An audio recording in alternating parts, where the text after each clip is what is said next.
Daghan nagigi kong nabasahan ba na asa daw ko niya nganong nawala daw kung anong nawala nga nara mo ko dres balay. Matingala mapudtaan ang mga balitaan na sure magig kuha ko atraso dres kalibutan.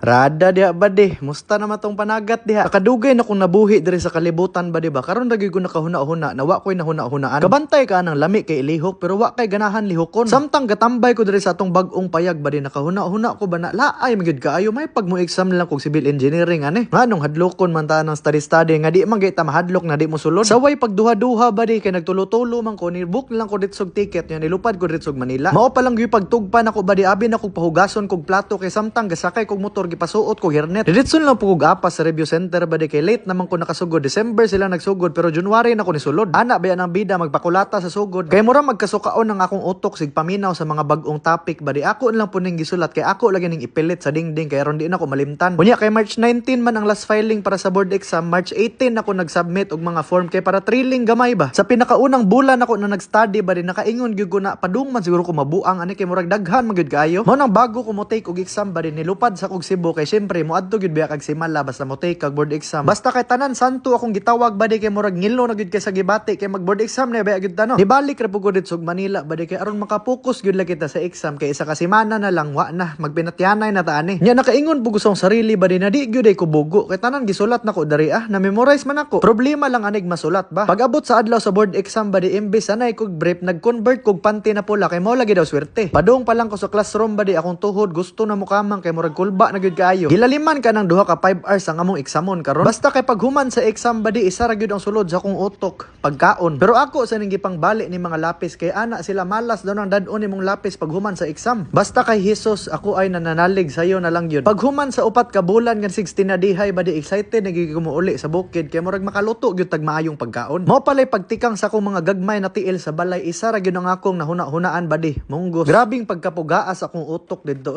naunsa naman ni wa na gyud ko kasabot. Lahi gyud epekto ning laay gyud pero ang pinaka-importante diha ba di nakabalik na ta diri sa kusina. Ambot lang ba di no? Pero kung ako magluto og munggos ba di gyud ko ganahan mo kaon basta kulang nang mga rekados ana. Nindot man gyud ang kompleto kay para aron di pug ka magakulang-kulang. Sos in tawon karon ra gyud ko nakasulay nga nagluto na mura kog kahilakon kay gimingaw gyud kay ko diri Pero di gyud pud nako malimtan ang akong experience dito sa Manila ba di. First time sa akong kinabuhi naka-experience og dagko kay kung kugmo taga-adlaw kay murag abog ra gyud kayo. Unya ko mulaag pug didto may pag-ibaktas na lang nimo kay ultimo ang sakyanan di mang lihok. Mo nang mas nindot gyud na ipuyo sa gamay na syudad badi kay makasimot pa ka og baho sa kahoy. Pero lain pay ato badi kabalo naman gyud ka ang pinakapaborito gyud akong gulay sa tibok kalibutan kay kaning munggos. Unya kanunay ginabutang nako na gulay ani badi kay kaning sayote, kalabasa, talong ug okra wa na kompleto na kay nang pagkamunggusa. Mao na kung na kay arthritis badi ay hala kaon og munggos samot nagnakay sakit sa tuhod kung gusto ka pilo na permi kaon ani. Naay uban badi isda ilang ginabutang o di ba kaya kanang bulad pero ang akong ganahan gyud kay kaning karne. Kay lain pug kayo healthy ra pug kay na yung atong sudan no. Ibalanse pud siguro natog makadaot sa lawas. Pero sa upat ka bulan nga wa ko'y social media ba di no. Nabag-o gyud ang akong pananaw sa kalibutan. Ang mga tudlo mura nagchorizo tan-awon ni ang mga bukton mura nag-crispy pata. Pero bitaw ba di sa akong nabantayan no kay motaas ang imuhang adlaw nya daghan kag mabuhat ba. Mao nang upat pud ko ka bulan wa ka balita kung unsa nay nahitabo diri sa kalibutan. Mao nang pag-download nako og Facebook gahapon nakuratan ko kay abi nakoy dakong atraso. Giatay nganong gipangita mo ko sa mga tao na wa man koy giutangan diri Napod koy nabasahan nga ako daw kuno si Claire Castro ay kabuang ko ninyo. Pero samtang gitak-ang pa nako munggos ba di kay magulat pamanta mahumok na excited na kay ko kay karon na kuno ang board exam result. Unya pag search nako sa Google ba di murag ko gibatig kalibangon nga kasukaon. Pero sa sige na kog pangita sa mga apelyido ba di. Wa gyud sa kadaghag Torres, wa gyud James Torres diha. Sige ra ba di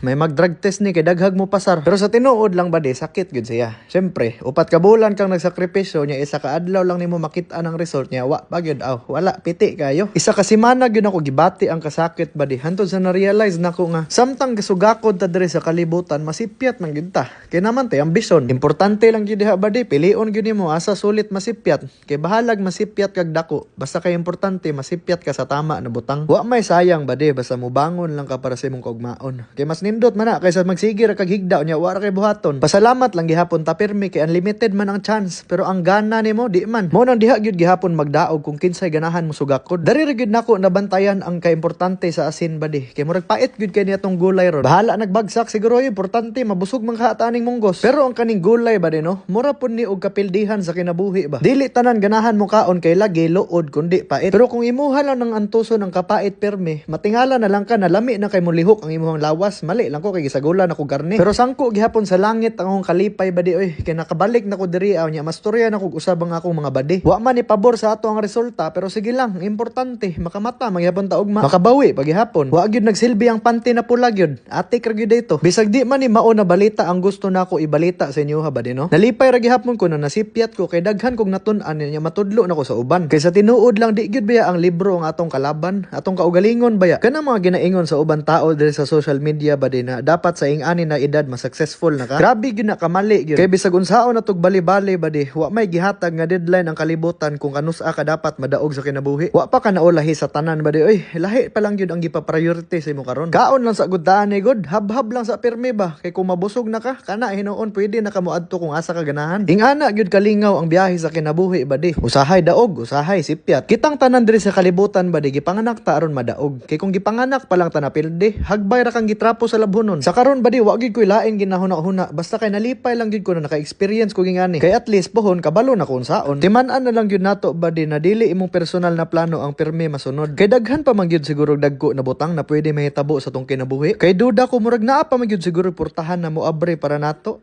Agi lang sa gud gabati ay ha ang kalami.